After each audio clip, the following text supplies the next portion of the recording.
China ने इस diplomatic move से चाइना ने सफारती लेवल के पैंतरे से पूरी दुनिया को हिलाकर रख दिया है और चाइना के इस कदम से पूरी दुनिया का वर्ल्ड ऑर्डर चेंज हो जाएगा। चाइना का ये फैसला पूरी दुनिया की जियोपॉलिटिक्स को चेंज करके रख देगा और इस फैसले से साबित हो गया है कि चाइना दुनिया की नेक्स्ट सुपर पावर होगा।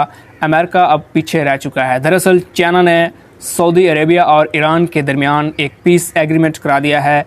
दोनों के डिप्लोमेटिक रिलेशंस अब बहाल करा दिए हैं चाइना ने एक एग्रीमेंट के ज़रिए, और इस चीज़ का क्रेडिट चाइना को जाता है कि चाइना दो आर्च रेवल्स सऊदी अरेबिया और ईरान को करीब लाने में कामयाब रहा है।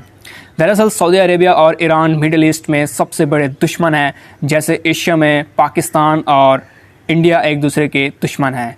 ये दुश्मनी कोई ख़ास वजह से नहीं है, बल्कि मजहबी वजह से इन दोनों ममालिक की दुश्मनी है। ईरान एक शिया मेजॉरिटी का मुल्क है और सऊदी अरेबिया एक सुन्नी मेजॉरिटी का मुल्क है। ईरान ये चाहता है कि मिडिल ईस्ट में ईरान का दबदबा हो, ईरान की बात सुनी जाए, सारी पावर सारी अथॉरिटी ईरान के पास हो मिडिल ईस्ट में, और मिडिल ईस्ट के जो भी बड़े बड़े फैसले हों वो ईरान करे। सऊदी अरेबिया ये चाहता है कि सऊदी अरेबिया के पास पूरे मिडिल ईस्ट की पावर हो, जो भी बड़े फैसले हों मिडिल ईस्ट में वो सऊदी अरेबिया तय करे, और as a birth place of Islam ये सऊदी अरेबिया के पास पूरी अथॉरिटी होनी चाहिए कि पूरी मुस्लिम उम्मा को सऊदी अरेबिया लीड करे। तो दोनों ममालिक के दरमियान ये कंटेंशन रही है, ये मुकाबला रहा है, और इसमें बहुत से ममालिक ने आग में तेल डालने का काम किया है, जैसे इंडिया ने, इजराइल ने और अमेरिका ने। अमेरिका दरअसल नहीं चाहता है कि मुस्लिम यूनाइटी हो, तमाम मुस्लिम ममालिक आपस में यूनाइटेड होकर दुनिया का सामना करें, या सारी इस्लामिक ऑर्गेनाइजेशन के जो कंट्रीज़ हैं वो मिलकर अपने मसाइल को हल करें और पूरी दुनिया में मुसलमानों का दबदबा हो। अमेरिका ये नहीं चाहता है, इसलिए अमेरिका पूरी कोशिश करता है हमेशा से कि शिया और सुन्नीस को डिवाइड किया जाए, और अमेरिका ने इससे भरपूर फ़ायदा उठाया ईरान और सऊदी अरेबिया को डिवाइड करके। दरअसल सऊदी अरेबिया और ईरान की जो दुश्मनी है वो बहुत ही पुरानी है। 1979 में इसका सिलसिला शुरू होता है, जब ईरान में इस्लामिक रेवोल्यूशन आया और ईरान में शिया मेजॉरिटी की एक गवर्नमेंट बन गई। तो क्योंकि सऊदी अरेबिया एक सुन्नी मेजॉरिटी का मुल्क था, इसमें शिद्दत तब आई जब 2003 में अमेरिका ने इन्वेड किया इराक़ में और सदाम हुसैन की हुकूमत को ख़त्म कर दिया। क्योंकि ईरान सदाम हुसैन को सपोर्ट कर रहा था, लेकिन अमेरिका ने ये इल्ज़ाम लगाकर सदाम हुसैन की हुकूमत को ख़त्म कर दिया कि जो सदाम हुसैन है वो टेररिस्ट, वो दहशतगर्दों को सपोर्ट कर रहा है जो पूरी दुनिया में दहशतगर्दी फैला रहे हैं। सऊदी अरेबिया उस वक्त अमेरिका को सपोर्ट कर रहा था। अमेरिका का इत्तेहादी था सऊदी अरेबिया, नेटो फोर्सेस का इत्तेहादी था सऊदी अरेबिया, और इराक़ में जो कार्रवाइयाँ की अमेरिका ने उसके पीछे सऊदी अरेबिया का हाथ था। सऊदी अरेबिया ने फुल सपोर्ट की अमेरिका को, लेकिन ईरान को ये चीज़ पसंद नहीं आई, और इस वजह से ईरान और सऊदी अरेबिया के जो ताल्लुकात थे उनमें बड़ी ही एक खलश पैदा हो गई थी 2003 के बाद, और 2003 के बाद से लेकर अब तक दोनों के ताल्लुकात मामूल पर नहीं आए। इसमें मज़ीद शिद्दत तब आई जब 2016 में सऊदी अरेबिया में शिया स्कॉलर निमर अल निमर को मार दिया गया था। तब सऊदी अरेबिया और ईरान ने अपने डिप्लोमेटिक रिलेशन ख़त्म कर दिए थे, क्योंकि 2016 में ईरान के अंदर जो सऊदी एम्बेसी थी वहाँ पर कुछ प्रोटेस्ट करने वाले लोगों ने ईरान के सऊदी एम्बेसी पर हमला कर दिया था। तब सऊदी अरेबिया और ईरान ने अपने डिप्लोमेटिक रिलेशन ख़त्म कर दिए थे। इसके अलावा बहुत से इश्यूज़ हैं जहां पर सऊदी अरेबिया और ईरान आपस में एक दूसरे की मुखालफत में खड़े होते हैं। आप यमन को ही देख लें, यमन में जो हुथीज़ हैं उनको ईरान सपोर्ट करता है। हुथीज़ शिया का ग्रुप है एक, और जो वहाँ पर यमनी गवर्नमेंट है उसको सऊदी अरेबिया सपोर्ट करता है, उसको आर्म्स एंड एम्यूनिशंस प्रोवाइड करता है, उसको पैसा देता है सऊदी अरेबिया। इसके अलावा हर लिहाज से सऊदी अरेबिया उसको सपोर्ट करता है, लेकिन जो हुथीज़ बागी हैं उनको सपोर्ट करता है ईरान, उनको असला देता है, उनको पैसा देता है और प्रॉक्सी करवाता है सऊदी अरेबिया के अगेंस्ट। और मुसलसल कई बार हुथीज़ ने हमला किया है सऊदी अरेबिया पर, सऊदी अरेबिया को नुकसान पहुँचाया है, तो इसलिए इन ममालिक की आपस में नहीं बनती है।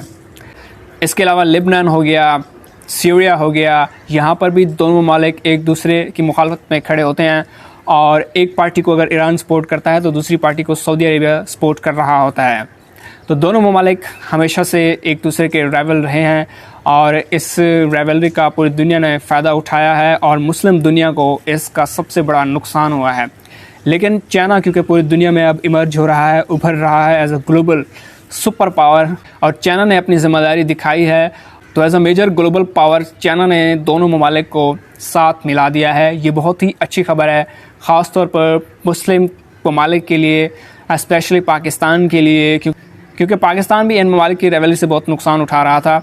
पाकिस्तान की हमेशा ये ख्वाहिश रही है कि पाकिस्तान ईरान से तेल खरीदे, सस्ते दामों तेल खरीदे, क्योंकि ईरान हमारे बॉर्डर पर मौजूद है और ईरान चाहता भी है कि पाकिस्तान को तेल बेचे, गैस बेचे। लेकिन सऊदी अरेबिया की नाराज़गी की वजह से हम ईरान से न तेल खरीदते हैं न गैस खरीदते हैं। तो ये बहुत ही अच्छी खबर है पाकिस्तान के लिए। पाकिस्तान की जो माशत की हालत है वो बहुत ही बुरी चल रही है। पाकिस्तान की माशत तबाही का शिकार है। अगर सऊदी अरेबिया और ईरान के ताल्लुकात अच्छे होते हैं तो पाकिस्तान पर कोई प्रेशर नहीं होगा कि पाकिस्तान ईरान से या तेल ना खरीदे या गैस ना खरीदे। But at the same time ये इसराइल, इंडिया और अमेरिका के लिए बहुत ही बुरी खबर है, क्योंकि India as a Hindu state नहीं चाहता कि शिया मुस्लिम और सुन्नी मुस्लिम आपस में मिलकर रहें, क्योंकि ये हिंदू के लिए ख़तरा है, वो समझते हैं। इस तरह इसराइल जो कि एक प्रॉक्सी स्टेट है, जो कि फ़लस्तीन पर कब्ज़ा करके बना है और यरूशलेम पर भी कब्ज़ा कर रखा है, वो भी नहीं चाहता कि मुस्लिम सारे इकट्ठे हो जाएं, शिया मुस्लिम भाई भाई बन जाएं। ये भी इसराइल एक ख़तरा समझता है अपने वजूद के लिए। दोनों ममालिक इंडिया और इसराइल के लिए अच्छी खबर नहीं है। और टॉप पर अमेरिका मौजूद है, क्योंकि अमेरिका की ये शुरू से ख्वाहिश रही है कि वो मुस्लिम कंट्रीज़ को डिवाइड करे, शिया ग्रुप को अलहदा, सुन्नी ग्रुप को अलहदा, और आपस में ये लड़ते रहें और अमेरिका अपना असला बेचता रहे। ईरान और सऊदी अरेबिया की इसलिए भी नहीं बनती थी क्योंकि जो सऊदी अरेबिया है वो यूरोपियन कंट्रीज़ और अमेरिका का एलाई था, इत्तेहादी था। ईरान जो था वो चाइना और रशिया का इत्तेहादी था।